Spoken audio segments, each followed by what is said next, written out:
Let's add drops to our blocks with loot tables.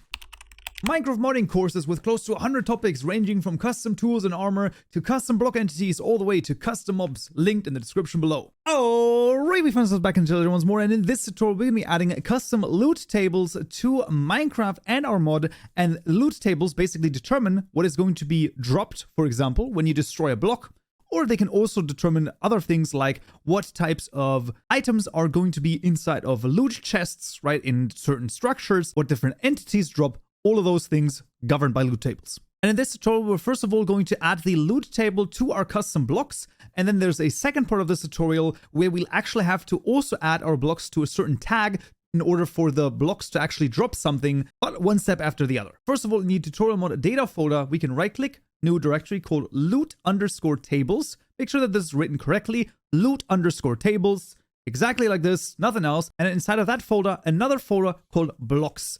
Please make sure that this is done correctly. I've seen every which way that this has been written wrong. It has to be data folder, tutorial mod or your mod ID, loot_tables, and then blocks. And then here in this case, the name of the JSON file actually once again has to match the name given right here in the mod blocks class. So ruby_block and raw ruby_block. Let's start with the Ruby blocks. Let's create a new file over here, ruby_block.json here in this case. There you go. And once again, I will just type out the contents here and then we'll go through and see what all of this craziness is. So first of all, this is of course once again a type, and the type here is Minecraft:block because this is a block loot table. We then define some pools. So pools is once again a list here in this case, or an array. And in this case, we will only define one pool, and the pool has 0 bonus rolls of 0, and then conditions are going to be a standard condition, and that is going to be condition Minecraft:survives_explosion. After the list of the conditions, you then define entries. In this case, we have an entries list over here.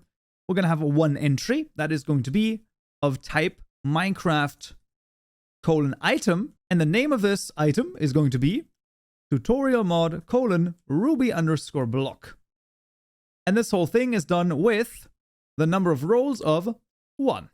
Awesome. So the first question you might ask is, what the frick is this condition? Well, the condition basically just means that the Ruby block will also fall when an explosion destroys this block. Should be fairly self-explanatory. And what is going to drop is exactly what we define in this entry over here, and that's the Ruby block. I highly recommend checking out either the loot table fandom wiki article over here or the loot table generator from Misode, which is going to be very useful indeed, as long as we don't have the data generation that's going to make the loot tables about 1,000,000 times easier. Those basically tell you a bunch of stuff that the loot tables can contain and what everything means. I will link those in the description below. But just like the recipes, of course, you have access to all of the loot tables in the external libraries. We're just going to go down all the way here to the Minecraft merge project, and we will look in the data folder, Minecraft, loot tables. We are going to go into the blocks folder, and here we go. Every single loot table for every single block that exists in Minecraft. It couldn't be easier. How do planks drop? Well, I mean, they literally drop exactly the same way as the Ruby over here. They just drop themselves, right? So most of this stuff is going to look very similar. The only things that might look a little bit different are ore blocks. Let's cover first of all the raw Ruby block. For this, we're just going to drag the same JSON file into the same folder while holding Control, and we're just going to rename this to raw Ruby block. And similar here, this is just the raw Ruby block. As of right now, your blocks will still not drop something because they have the block setting inherited from the iron block that is called requires tool. And if requires tool is called on your particular block, that means that it can only be mined, or it only will drop something if the correct tool is going to be used for this. And for that, you need to add this to a tag. Now, in the highest level overview, tags are simply collections of blocks, items, or sometimes some other things that have a similar purpose. And in our case, we need to add our blocks to a mineable tag that's going to determine whether or not it can be mined with a pickaxe, an axe, a shovel, or a hoe. And we can also add it to a needs X tool tag, which basically determines whether or not it has to have a certain tier of tool to be mineable. This happens in the data folder again, but this time inside of the Minecraft directory. Inside of there, we'll make a new directory called tags.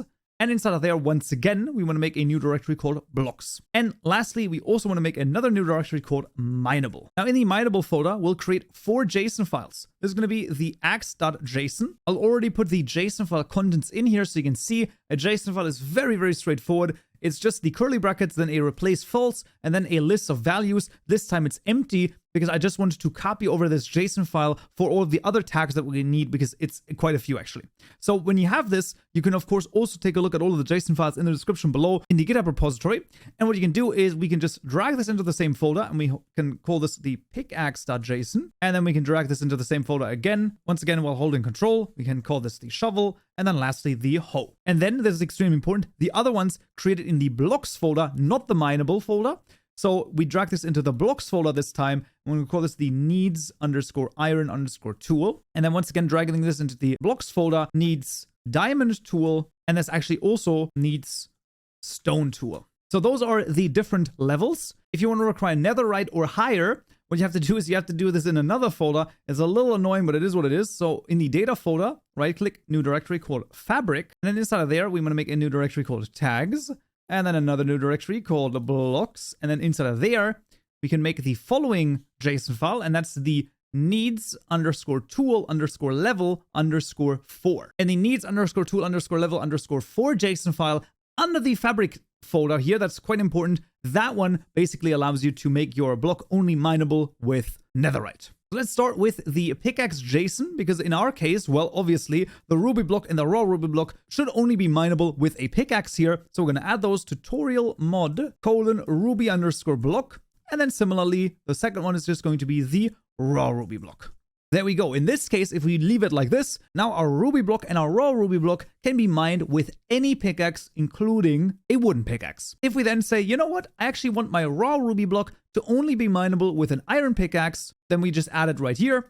And then, for example, maybe we say, you know what, and then I only want my Ruby block to be mineable with a stone pickaxe. Let's say, there we go. Now this is going to be done. Do keep in mind that when you have the need stone tool, for example, your Ruby block now would also be mineable with iron, diamond, and netherite and anything above it. So it always is basically this particular tool level or higher. I do not believe there is an easy way to make this function a different way. Just keep that in mind. And with this way, the Ruby block and the raw Ruby block, given the correct tools, will now drop something. And we'll actually take a look at this, and then we'll take a look at the ores as well. But first of all, let's go into the game and see our blocks drop something. All right, I found this in Minecraft, and I've prepared all of our blocks over here.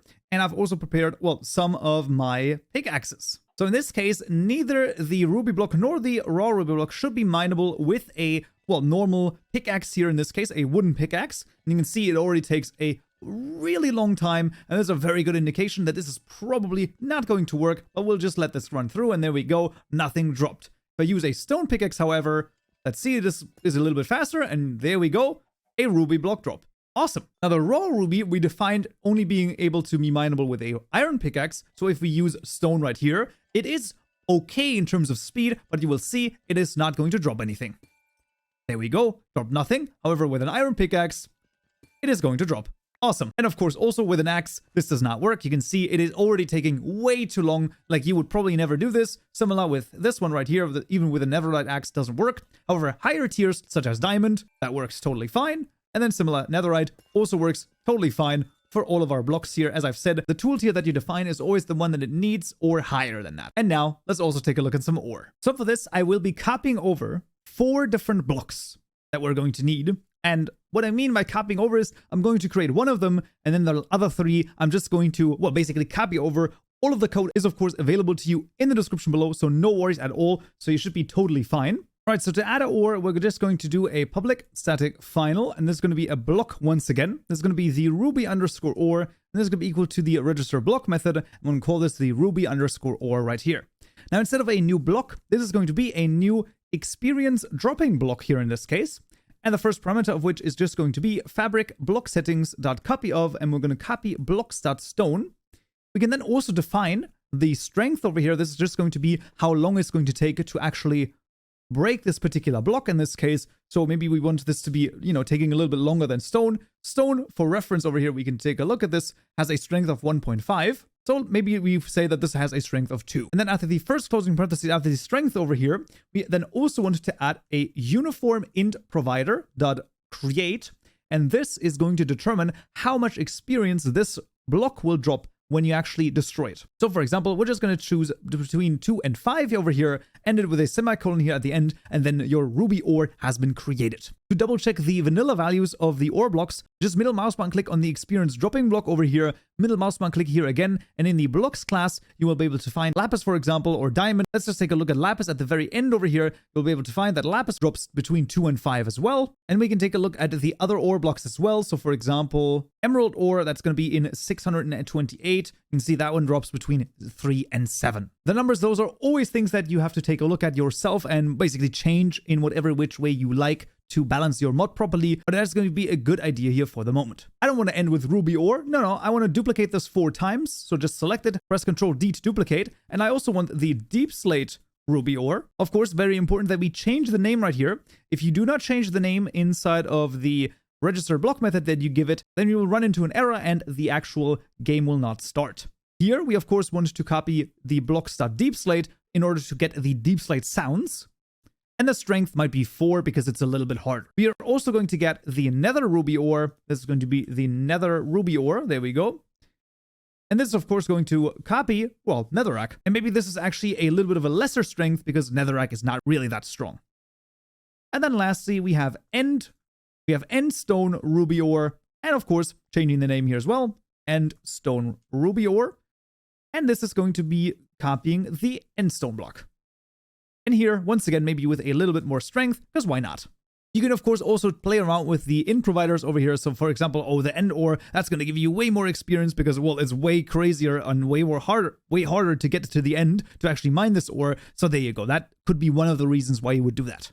There we go. I've added all of the ores to the creative mode tab. This really shouldn't be anything crazy. Let's just add the translation. All of this should be fairly self-explanatory. At the end of the day, it literally is just changing the name right here and then changing whatever the translation is. It should be pretty trivial at this point. Then, of course, now to have the blocks properly added, yes, we do need to add all of the JSON files. That is a little bit of an annoying thing, but like I said, just give it a few more tutorials and then we're going to add this in record speed. Yes, in this case, we do need to copy them over. Now I'm going to cheat and I have already prepared them and I'm just going to copy them over like this. But you can see the contents of them are literally exactly the same compared to the Ruby block and the raw Ruby block. So really, it shouldn't be any issue at all. And of course, the contents, you can always take a look at those in the GitHub repository as well. All right, added all of the textures here as well. And those are, of course, also going to be available to you for download in the description below.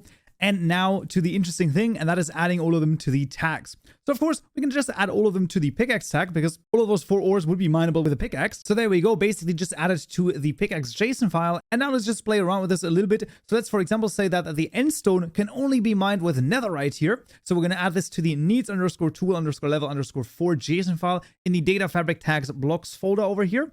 Very important, and we will be able to see that we can only ever mine this with a netherite pickaxe or higher if we add custom levels. We're going to see that in a future tutorial as well. And then let's say, for example, that the deep slate can only be mined with diamond here, for example. And now while they can be mined, well, they won't drop anything yet because we still haven't added the loot tables. So you can see there is a little bit of a process over here. But like I said, once we go through this once, you have to understand sort of what the process is, right? What are loot tables? What are they good for? What are tags? What are they good for? What do they do?